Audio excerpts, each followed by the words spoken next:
आज हम बात करने वाले हैं एक बहुत ही कीमती पुराने और वैल्यूएबल स्टोन के बारे में, जेडाइट, जिसको सिंपली जेड कहा जाता है। ये कौन सी जेमस्टोन फैमिली है, इसकी क्या क्या खसूसियात हैं और हम लोग इसकी पहचान कैसे करेंगे, जानते हैं आज की वीडियो में। बिस्मिल्लाहिर्रहमानिर्रहीम, अस्सलाम वालेकुम। मेरा नाम है मोहम्मद यासिर, यासिर जेमस्टोन से। आज जेमालॉजी कोर्स डे 15 है और आज हम डिस्कस करेंगे जेड जेमस्टोन फैमिली। आज जेमालॉजी कोर्स डे 15 है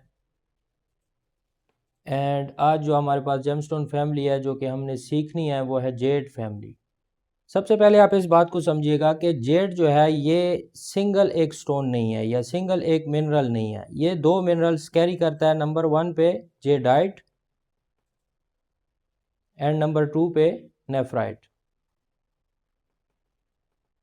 ये दो मिनरल्स हैं, इसमें ये दोनों की अपेयरेंस बहुत ज़्यादा मिलती जुलती है, बट इनकी केमिकल कंपोजिशन में बहुत ज़्यादा फ़र्क है, जो कि आगे चल के मैं आपको पूरी केमिकल कंपोजिशन जेडाइट की एंड नेफ्राइट की समझाने जा रहा हूँ। सबसे पहले हम जेडाइट की केमिकल कंपोजिशन डिस्कस कर लेते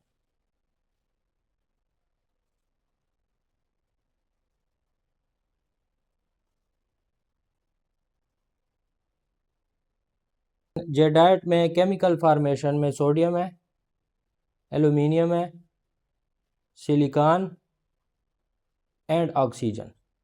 ये जेडाइट की केमिकल फार्मेशन है, सोडियम, एल्यूमिनियम, सिलिकॉन, ऑक्साइड। और इस मिनरल ग्रुप को हम कहते हैं पेरोक्सोन मिनरल ग्रुप।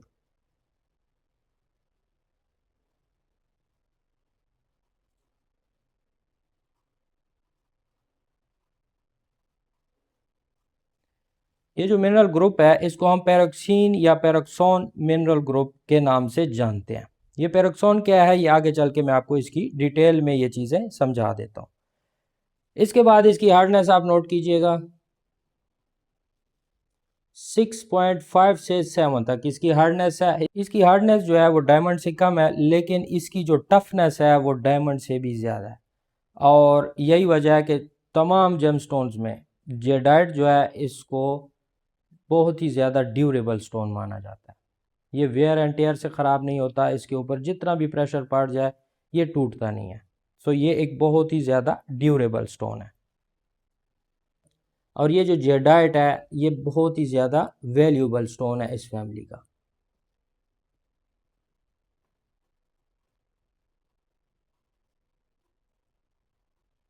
बहुत ज़्यादा वैल्यूएबल है, ख़ासकर इसमें जो इंपीरियल जेड आता है।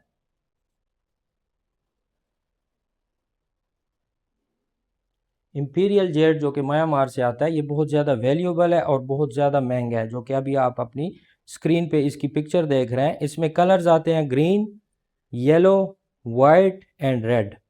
ये चार, और इसके अलावा भी इसमें फिर मिक्स जो कलर होते हैं जैसे ग्रीन येलो मिक्स हो गया या रेड ऑरेंज मिक्स हो गया, इस तरह के कलर्स इसमें आपको देखने को मिलते हैं। सेकंड नंबर पे जो इसका स्टोन है वो है नेफ्राइट। नेफ्राइट की केमिकल कंपोजिशन में आपको कैल्शियम देखने को मिलेगा, उसके बाद मैग्नीशियम है, आयरन है, सिलिकॉन है, ऑक्सीजन है एंड आखिर में इसमें कभी कभी हाइड्रोजन भी आपको इसकी केमिकल कंपोजिशन में देखने को मिलेगा। और ये जो मिनरल ग्रुप है इसको हम बोलते हैं एम्फीबोल। एम्फीबोल एंड पेरोक्सीन, इनमें क्या फ़र्क है? ये दो किस्म के न्यू वर्ड्स आपके सामने आ गए हैं जो कि हम अक्सर जेमस्टोन्स कंपोजिशन में इनको यूज़ करते हैं। इन दोनों में आप फ़र्क समझिएगा। ये दोनों जो ग्रुप्स हैं जेडाइट एंड नेफ्राइट, ये दोनों जो स्टोन्स हैं जेडाइट एंड नेफ्राइट, ये सिंपल सिलिकेट मिनरल्स हैं। इनकी फॉर्मेशन में आप देखें तो ऐसा ही दोनों में आपको नज़र आएगा, जिससे हमें पता चलता है कि ये सिंपली सिलिकेट मिनरल्स हैं। और ये जो मिनरल्स हैं ये एक चेन में बनते हैं। सिलिकेट मिनरल जितने भी होते हैं उनको हम आगे चल के क्रिस्टलोग्राफी में ये हम डिटेल में डिस्कस करेंगे कि सिलिकेट मिनरल्स की कितनी चेन्स हैं और किस हिसाब से उनको हम आइडेंटिफाई करेंगे। लेकिन फ़िलहाल आप इन दो वर्ड्स के दरमियान फ़र्क समझिएगा। पेरोक्सीन ग्रुप हम उसको कहते हैं जो सिंगल चेन में हो, single silicate chain. And amphibole group हम उसको कहते हैं जो कि डबल सिलिकेट चेन हो। ठीक हो गया। इसका फार्मूला आप देखें तो ये सिंपल फार्मूला है, सोडियम एल्यूमिनियम सिलिकॉन डाइऑक्साइड है।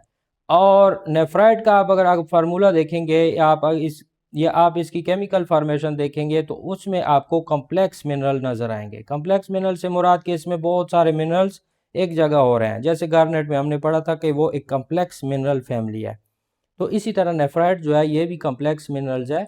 इसमें calcium, magnesium, iron, silicon, oxygen, nitrogen, मतलब बहुत सारे मिनरल्स जो हैं वो एक जगह हो रहे हैं।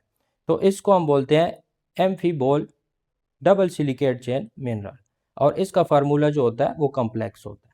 तो जहाँ पे सिलिकेट मिनरल आ जाए और उसका फार्मूला, उसकी फार्मेशन आपको कॉम्प्लेक्स नज़र आ रही हो, तो आप समझिएगा कि ये एम्फीबोल ग्रुप ऑफ मिनरल है। इसके बाद नेफ्राइट की जो आइडेंटिफिकेशन की फीचर है वो इसकी हार्डनेस है, 6 से 6.5 तक इसकी हार्डनेस होती है। एंड ये एक कॉमन मिनरल है। सबसे अच्छी क्वालिटी का नेफ्राइट जो है पाकिस्तान से निकल रहा है, और ये मुख्तलिफ कलर्स में होता है, जैसे लाइट ग्रीन, ग्रीन और इसके अलावा ब्राउन। ये इंतहाई महंगा स्टोन है इस फैमिली का, और ये इंतहाई सस्ता स्टोन है। ये किलो के हिसाब से आपको मिल जाता है, एंड ये जो है ये कैरेट्स के हिसाब से आपको मिलता है, लेकिन इंतहाई महंगा है। खसूसी तौर पे इसमें जो इंपीरियल जेड है वो बहुत ज़्यादा महंगा है। इसके बाद इन दोनों स्टोन्स की जो शेप होती है वो होती है एमार्फस। ये नॉन क्रिस्टलाइन होते हैं, एमार्फस शेप में आपको देखने को मिलेंगे, यानी किसी भी शेप में ये हो सकते हैं। और दोनों की जो आइडेंटिफिकेशन की फीचर्स हैं वो ये हैं, कलर इनका आपने देखना है, हार्डनेस देखनी है, उसके बाद इनका जो शेप है वो आपने इजीली आप इस फैमिली की आइडेंटिफिकेशन कर सकेंगे जब ये आपके सामने आएगी। इसके मुतालिक कोई भी क्वेश्चन हो आपका तो आप कमेंट बॉक्स में ज़रूर पूछिएगा। मैं कोशिश करूँगा कि एक वीडियो आपके कमेंट्स के जवाब में रिकॉर्ड करूँ, ताकि हमारे दरमियान जो कम्युनिकेशन गैप है वो ख़त्म हो सके। अभी तक के लिए इतना ही, दुआ में याद रखिएगा। अल्लाह हाफ़िज़।